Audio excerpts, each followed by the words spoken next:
CCTV footage shows a passport-equipped unmanned boat cutting through the waves and hurtling straight to the beach. A loud bang blasted open the passage. The moment the robot dog leaped off the landing craft, rushed onto the beachhead, and plunged into the attack. Everyone understood the brutal, meat-grinding model of traditional landing sites being rewritten. Imagine this scenario: unmanned emergency landing craft speeding across the sea. The entire process of rapidly approaching the target and carrying out targeted demolition was swift, decisive, and without hesitation or fear. With a loud bang, a gap was precisely torn open in the beachhead barrier.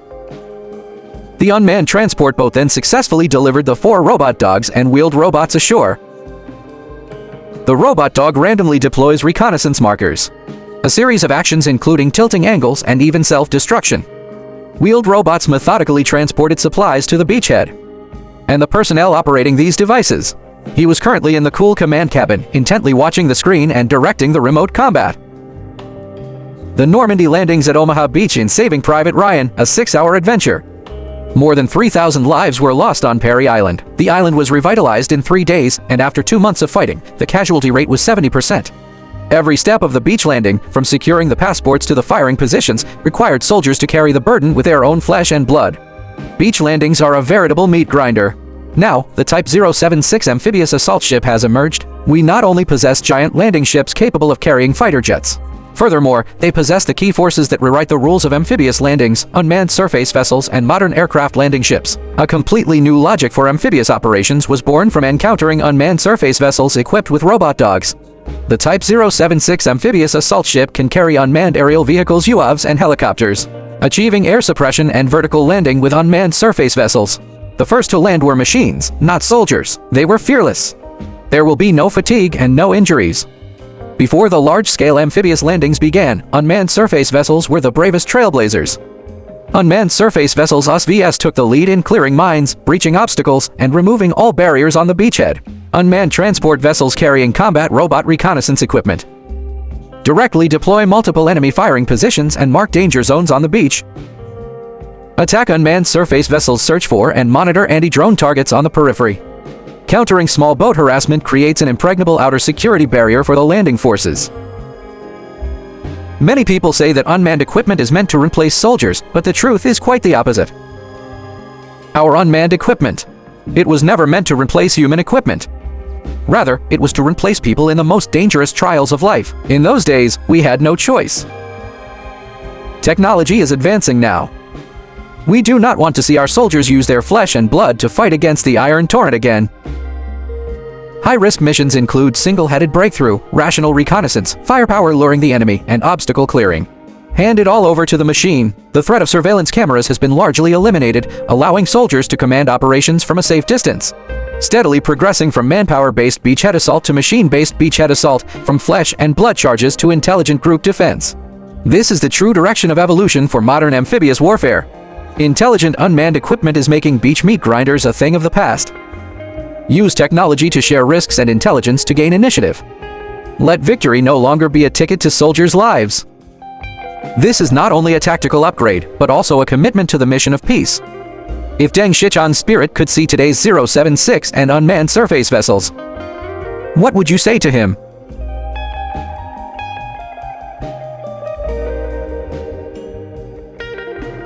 You think the most dangerous thing at sea is a torpedo?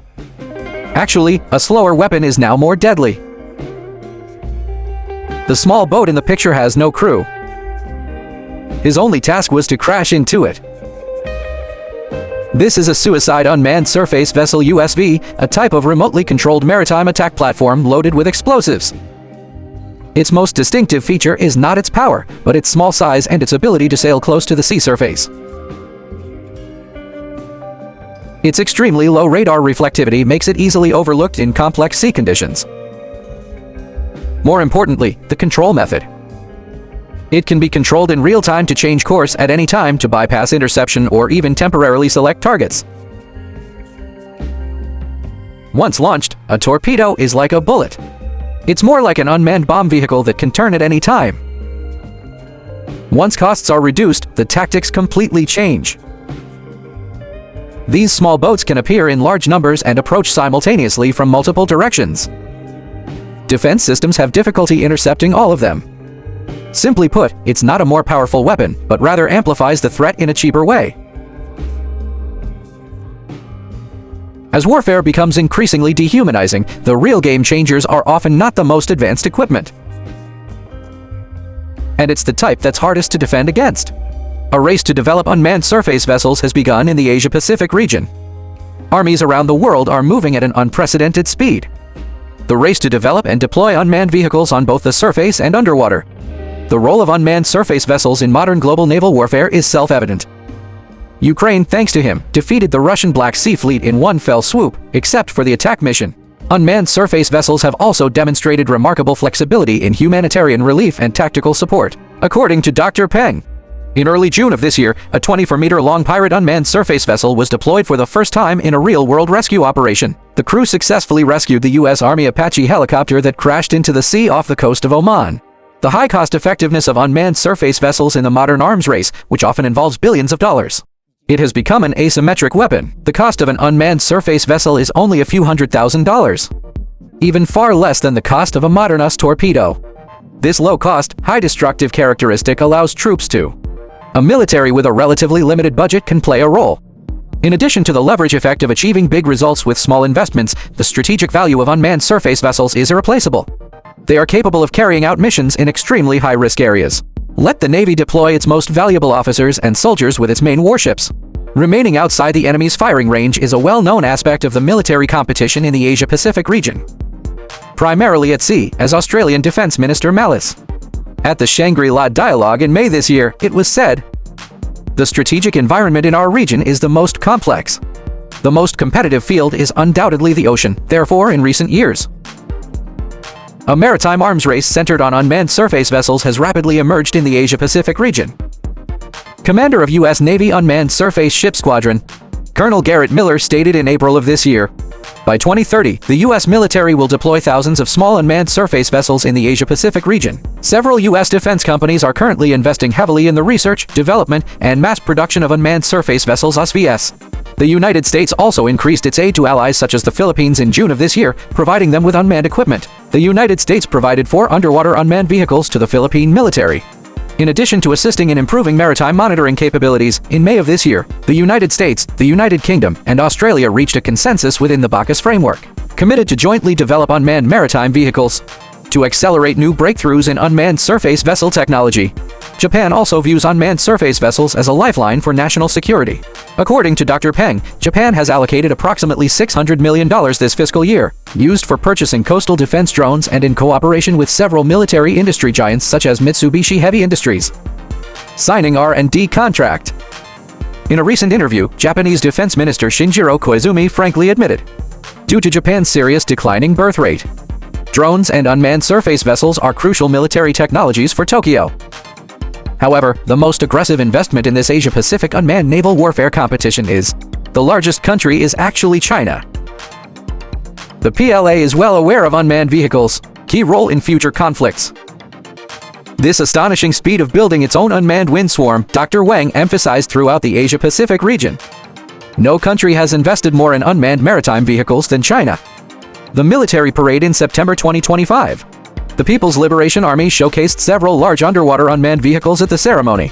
This includes unmanned vehicles used for intelligence gathering, and unmanned vehicles with mine-laying capabilities. In addition, China currently has a 58-meter-long, heavy-duty aircraft in service. 500-ton Orca large unmanned surface vessel. It is equipped with an active azimuth array radar. It can also carry unmanned helicopters, perform anti-submarine and patrol missions. In April 2026, the People's Liberation Army also conducted its first test of unmanned surface vessel swarm tactics along the coast. It demonstrated its use of unmanned vehicles for. A military expert on the island told Dr. Pu about their observations regarding the power of saturation attacks. The People's Liberation Army has already deployed a large number of unmanned surface vessels in the South China Sea. In the future, it is very likely that a strong control will be established in this sea area. Most unmanned surface vessels are often towed around to participate in various demonstration activities. Today, let's take a look at this unmanned surface vessel named Typhoon. How to achieve half throttle. A patrol boat of 3.6 tons with a speed exceeding 7 knots. The Typhoon unmanned surface vessel is a small, high-speed unmanned surface vessel developed in the United States. It is 3.35 meters long and can reach a top speed of 50 knots. The range is 600 to 800 nautical miles, and the effective payload is approximately 150 kilograms. Primarily used for national security, port patrols, maritime security, and payload delivery missions. The Typhoon unmanned surface vessel uses a water jet propulsion system, suitable for shallow waters and allows for beaching.